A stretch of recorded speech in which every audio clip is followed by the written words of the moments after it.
لو تعرف طفل من ذوي الاحتياجات الخاصة فالفيديو ده مهم جدا ليه.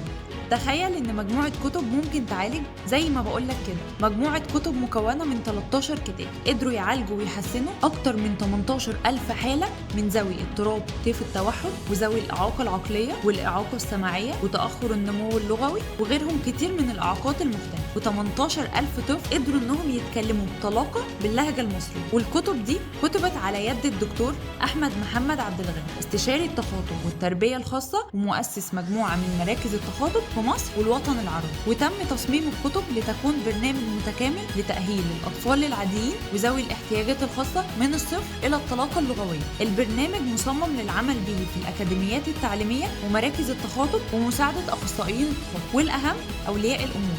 وده عشان البرنامج سهل جدا وبيتم تقديم شرح مخصص والتدريب على البرنامج من خلال فريق محترف من الأخصائيين. وبمجرد شرائك للبرنامج المصري للغة والتخاطب كل اللي عليك انك تتواصل معانا عن طريق الصفحة او عن طريق الارقام التالية. البرنامج المصري للغة والتخاطب، كن الفارق في حياة طفل.